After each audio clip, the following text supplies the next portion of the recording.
Bonjour, mon nom est Samantha Archambault et je suis physiothérapeute en rééducation périnéale. Et je m'appelle Lydiane Laliberté, également physiothérapeute en rééducation périnéale. En fait, on s'est rendu compte avec nos 7 années d'expérience qu'il y a plein de gens qui ne savent pas c'est quoi un périnée, un plancher pelvien. En fait, il y a même beaucoup de gens qui ne savent même pas qu'ils en ont un. Bonjour messieurs. Donc, le but du vidéo aujourd'hui, c'est un peu de vous expliquer c'est quoi un plancher pelvien, c'est quoi un périnée, comment ça peut avoir un impact sur votre santé physique et surtout, peut-être que vous allez vous reconnaître, puis il faut savoir qu'il existe des solutions pour les problématiques de plancher pelvien.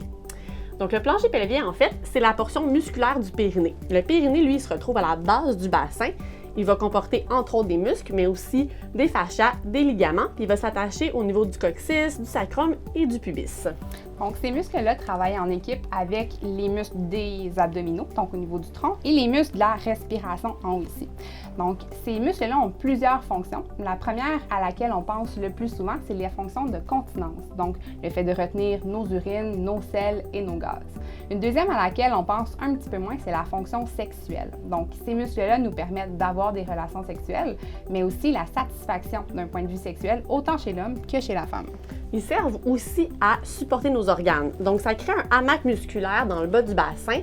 Donc, les organes du bas de l'abdomen vont être bien soutenus, que ce soit l'utérus chez la femme, la prostate chez l'homme, le rectum ou même la vessie.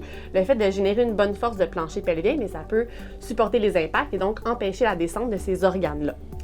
C'est important aussi au niveau de la stabilité du tronc. Donc, pour faire des mouvements, il faut être bien stable au niveau du bassin, du tronc. On veut avoir une pression quand même assez constante au niveau de l'abdomen. Donc, le plancher pelvien qui est en dessous va travailler en coordination avec les abdominaux profonds en avant, la petite musculature de la colonne en arrière et le diaphragme, qui est le muscle de la respiration, qui est en haut. Donc, en ayant une bonne distribution de la pression, ça permet d'éviter de se blesser ou d'affaiblir certaines structures.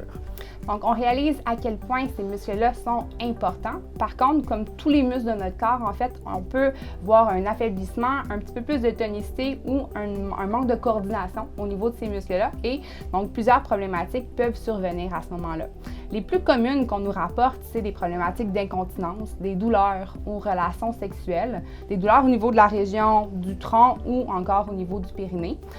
Problématiques de prolapsus ou descente d'organes. Donc, le plus souvent, les gens vont nous rapporter des pesanteurs au niveau de l'entrée vaginale ou du périnée.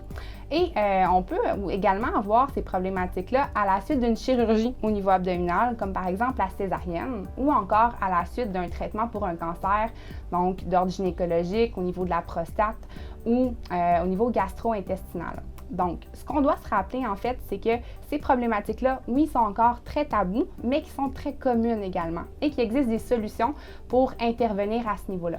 Donc, venez nous consulter en réadaptation périnéale et si vous avez des questions, n'hésitez pas à nous contacter à la clinique.